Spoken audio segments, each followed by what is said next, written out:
Ce soir, de nouveaux détails sur la chasse à l'homme urgente pour retrouver le suspect qui a tué une députée du Minnesota et son mari. Les inondations soudaines et dangereuses à cette heure deviennent mortelles en Virginie occidentale.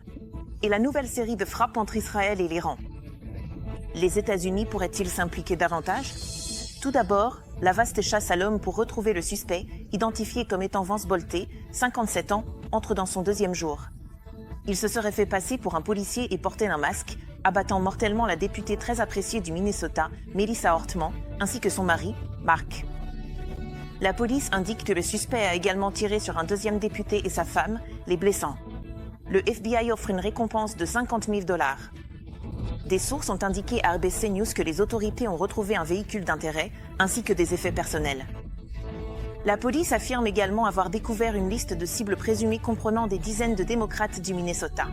Et nous entendons le colocataire et ami de longue date du suspect. Nous sommes sur place ce soir dans le Minnesota. L'état d'urgence en Virginie occidentale. Au moins 4 personnes sont mortes et plusieurs sont portées disparues à la suite de crues soudaines dévastatrices. Les inondations ont également emporté des routes.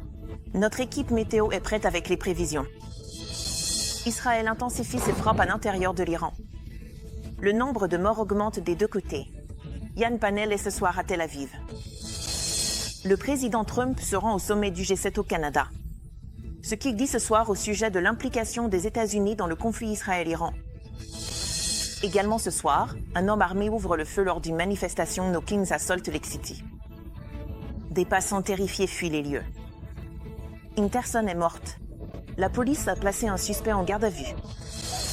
L'interpellation d'un passager quelques instants avant le décollage à l'aéroport SeaTac dans l'État de Washington. Les autorités affirment qu'il représentait une menace directe pour la sécurité de l'appareil. De nouveaux détails nous parviennent ce soir. Des sauvetages spectaculaires à 4300 mètres d'altitude. 2 randonneurs frappés par la foudre. L'un d'eux a perdu connaissance.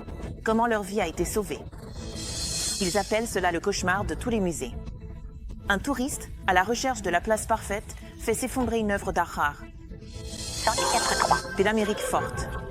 Des lancers rapides, des prises et le lien indestructible entre un père et son fils. Depuis le siège mondial d'ABC News à New York, voici World News Tonight. Bonsoir, merci de nous rejoindre en ce jour de la fête des pères. Je suis Marie Brousse, en remplacement de Lindsay Davis. Plusieurs actualités en développement alors que nous prenons l'antenne ce soir. En Virginie occidentale, des inondations soudaines ont fait 4 morts. Et Israël et l'Iran échangent des frappes alors que le conflit entre ces rivaux régionaux s'intensifie.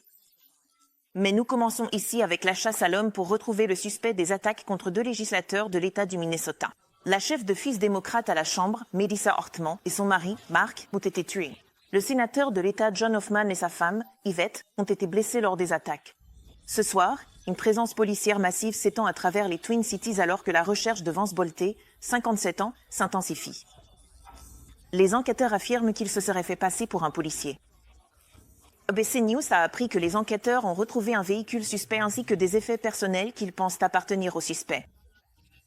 Et ce soir, le mémorial improvisé. Des fleurs, des bougies et des messages bordent les marches du Capitole de l'État, là-bas à Minneapolis. Cet Habib d'ABC nous emmène sur les lieux, dans le Minnesota. Ce soir, de nouveaux détails émergent dans la chasse à l'homme urgente pour retrouver le suspect recherché pour les fusillades ayant visé 2 législateurs de Minneapolis et leurs conjoints, laissant un couple mort et l'autre grièvement blessé. Les autorités fouillent à la recherche d'indices dans le comté de Sibley, dimanche, à 1 heure de route de Minneapolis. ABC News a appris que les enquêteurs ont retrouvé un véhicule suspect ainsi que des effets personnels qu'ils pensent appartenir au suspect, Vance Bolté, âgé de 57 ans. Aujourd'hui, des agents du FBI ont interrogé les colocataires de Bolté et fouillé cette maison où le suspect vivait à temps partiel avec son colocataire et ami de longue date, David Carlson. J'espère qu'il ne tuera personne d'autre et j'espère qu'il se rendra pour le bien de sa famille. Carlson nous a raconté que le suspect était discrètement rentré à la maison après les fusillades pendant qu'il dormait et lui avait envoyé un message d'adieu, ce qui l'a poussé à appeler la police. Il a juste, dit qu'il avait. Il ressentait,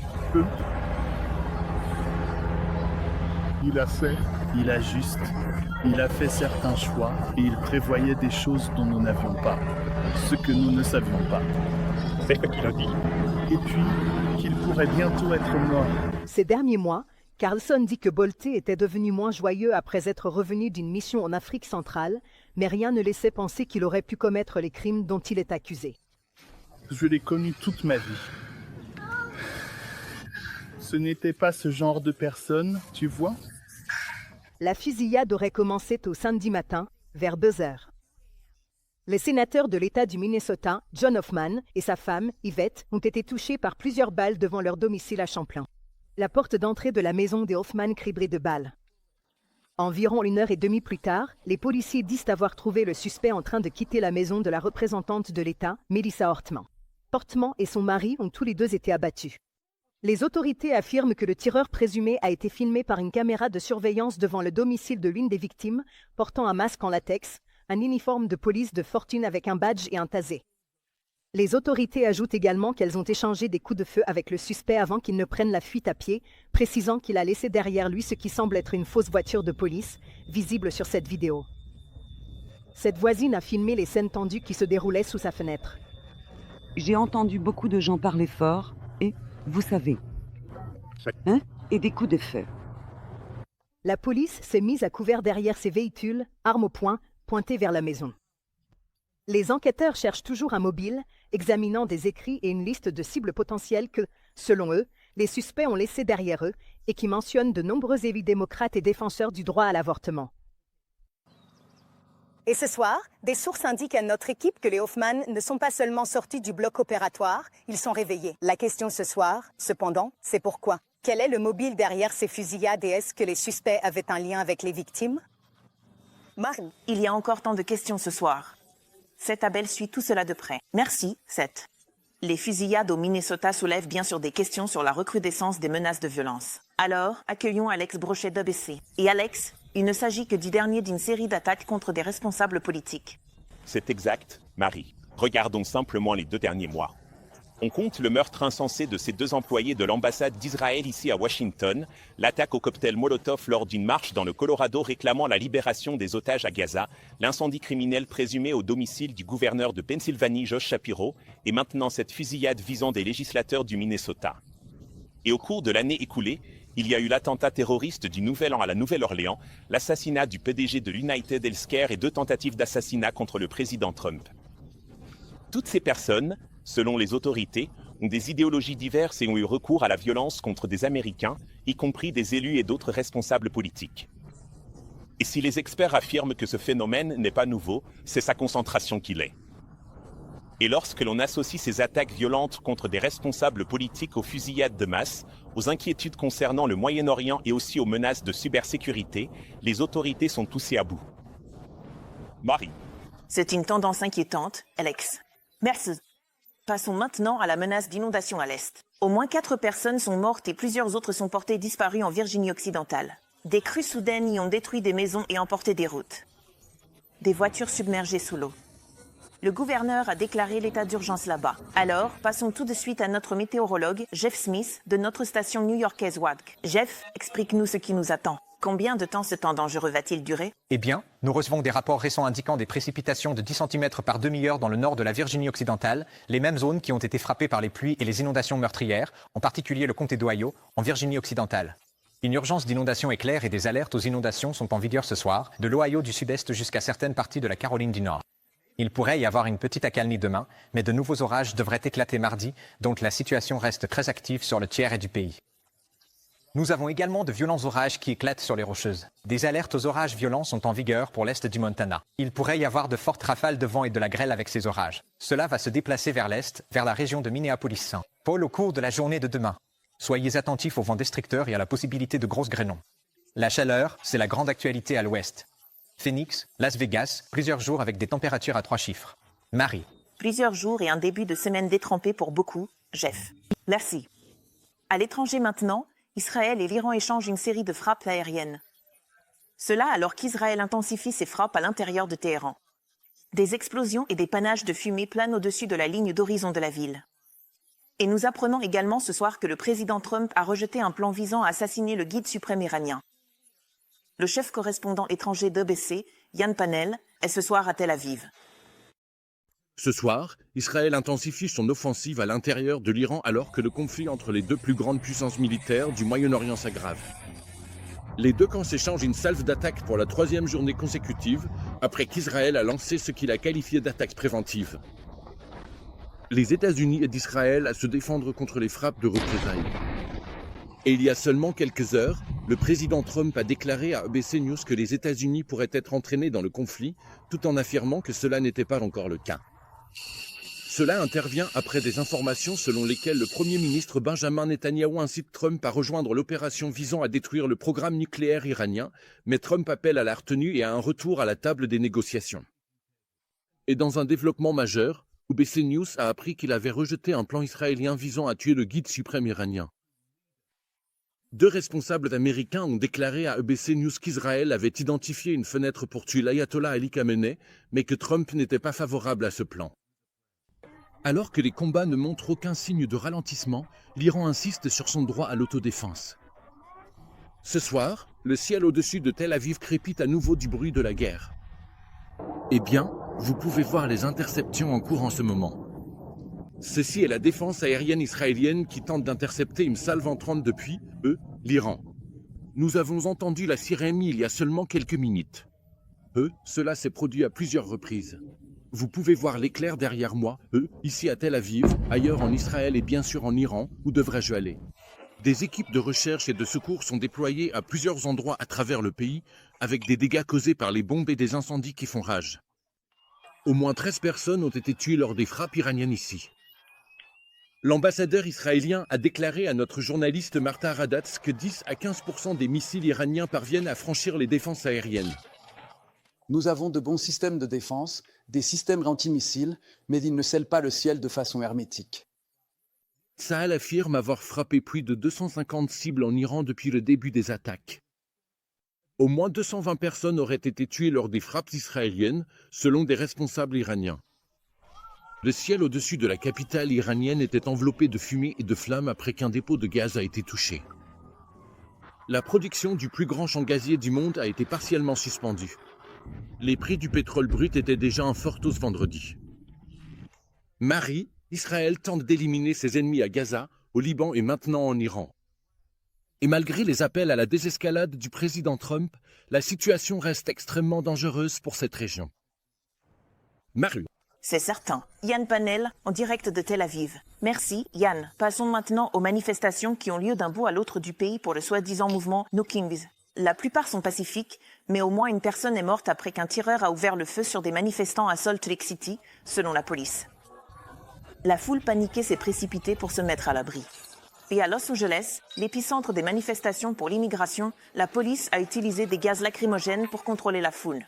Voici Mélissa à dans ABC.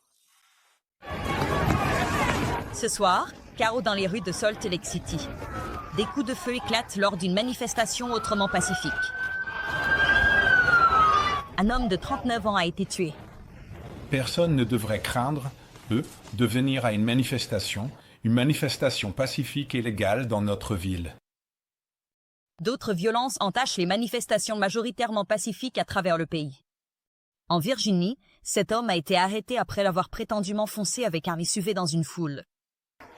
Et il y a eu des affrontements entre la police et les manifestants. À Portland, dans l'Oregon. Dans l'État de Washington et à Atlanta. À Los Angeles, la police disperse les foules. Ce qui semble être ce que la police appelle une munition moins létale. Passe juste en dessous d'une caméra d'ABC News. Mais la grande majorité des plus de 2000 événements nationaux d'Ino Kings se déroulent sans incident. À Santa Monica, j'ai rencontré une mère et sa fille qui appellent à la fin des descentes d'immigration. Vous avez décidé de participer à la manifestation No Kings Day. Pourquoi?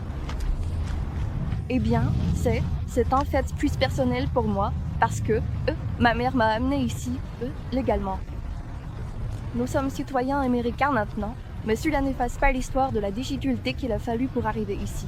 Ces descentes visant des ouvriers agricoles il y a quelques jours en Californie. Le président Trump, quelques jours plus tard, a déclaré qu'il y aurait des protections pour les travailleurs de l'agriculture et de l'hôtellerie. Et vendredi, des Marines à Los Angeles ont interpellé un vétéran qui se rendait à un rendez-vous au VA. Marie, tout cela arrive alors que la société de presse rapporte que l'administration Trump transmet des informations de Medicaid aux autorités de l'immigration.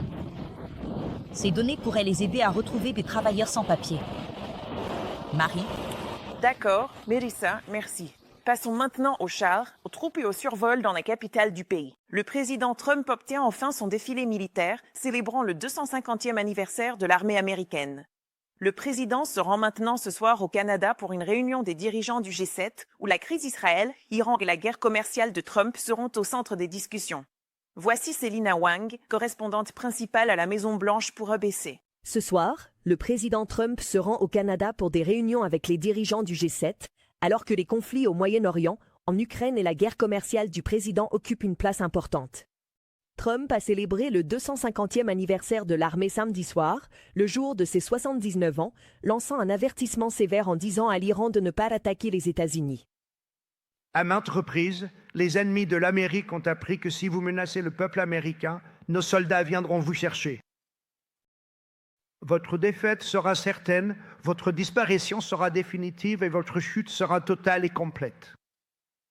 Le premier défilé militaire organisé dans la capitale du pays depuis la célébration de la victoire de la guerre du Golfe en 1991.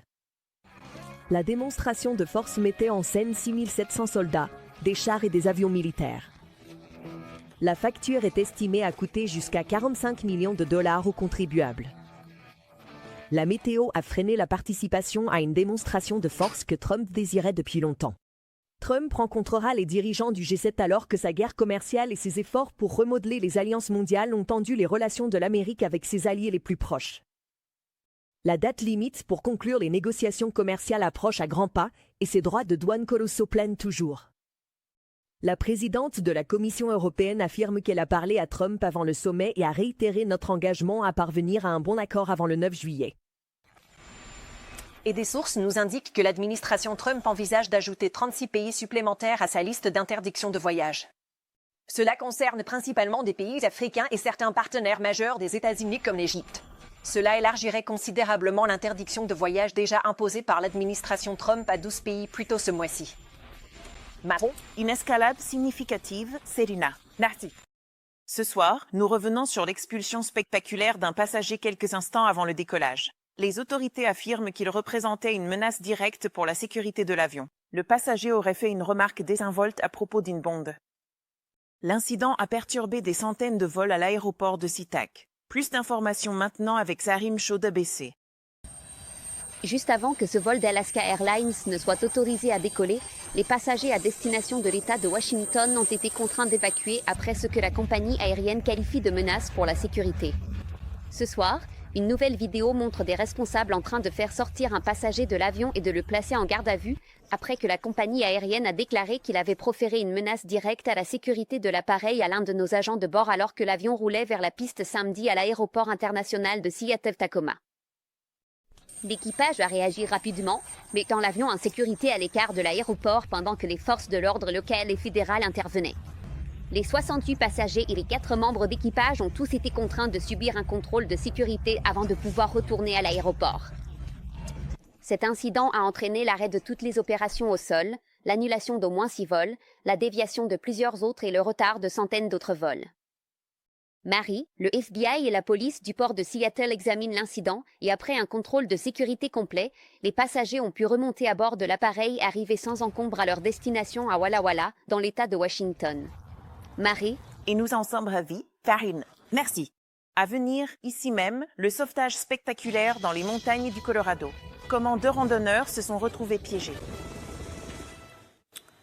Ce soir, nous revenons sur la traque des suspects après une fusillade meurtrière de masse. Une personne a été tuée et 11 autres blessés à Elkhart, dans l'Indiana, plus tôt dans la journée. La police indique que plusieurs tireurs étaient impliqués. Aucune arrestation n'a été effectuée. Et à notre retour, l'appel lancé par un musée après une catastrophe impliquant une chaise recouverte de cristaux. Passons maintenant à l'index. Un musée italien appelle les visiteurs à respecter l'art après qu'une chaise ornée de bijoux a atteint son point de rupture. Le siège recouvert de cristaux s'est effondré après qu'un homme s'est assis dessus dans une galerie de Vérone, lui et son accompagnateur quittant ensuite les lieux. La police est toujours à la recherche du duo. Heureusement, la chaise a été réparée. À présent, du suspense à 4000 mètres d'altitude. 2 randonneurs se remettent après avoir été secourus par hélicoptère près de Denver. Les autorités indiquent que les 2 hommes se sont égarés sur la crête de Kelso jeudi après avoir atteint le sommet. Selon les autorités, l'un d'eux a été assommé par la foudre, les secours ayant évacué les 2 hommes par hélicoptère. Et à notre retour, en ce jour de la fête des pères, des moments spéciaux au parc pour un père et son fils. Papa et moi sommes au Hammond Field à Springfield, Missouri. Enfin ce soir, le baseball, les stades et le lien père-fils. Ce soir, papa et moi sommes au Hammond Field à Springfield, Missouri. Matthew Burns et son père, Tom, sont en tournée. Ce sont les Cedar Rapids Carmel. Ce sont les Sioux City explorés. Les Wichita Wind surgent. Lors du 4e match du Western Midwest Baseball Road Trip. 20 stabs en 21 jours.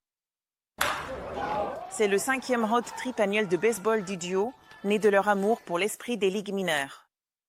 Des enfants sur le terrain entre les manches, ces jeunes joueurs qui essaient de réaliser leurs rêves, toute la super nourriture des stades, et c'est vraiment une façon incroyable de découvrir l'Amérique. À ce jour, ils ont visité 92 stades dans 23 États, à Washington DC et même en Colombie-Britannique, parcourant près de 24 000 km. Une quête simple pour la joie du sport, des supporters à la nourriture. Il fait frais ce soir à Bismarck, parfait pour un chili dog. Et le grand passe-temps américain. Parce que c'est 1, 2, 3 prises, tu es éliminé à l'ancien match de baseball. La dernière étape de leur tournée 2025, Omaha pour les collèges World Series, juste à temps pour la fête des pères. On ne se voyait que le week-end de la fête des pères pendant 4 jours et c'était tout pour l'année. Maintenant, on se voit pendant 3 semaines. On adore voyager, on adore le baseball et on s'aime, il n'y a rien de mieux que ça. Le message que je veux partager avec mon père, c'est à quel point j'apprécie, eux, qu'ils viennent avec moi lors de ces voyages. Pour l'amour du jeu et l'amour des autres. Bonne fête des pères. Une très bonne fête des pères à tous. Je suis Marie Brousse. Bonne nuit. Merci d'avoir fait de World News Tonight with David Muir le journal télévisé le plus regardé d'Amérique.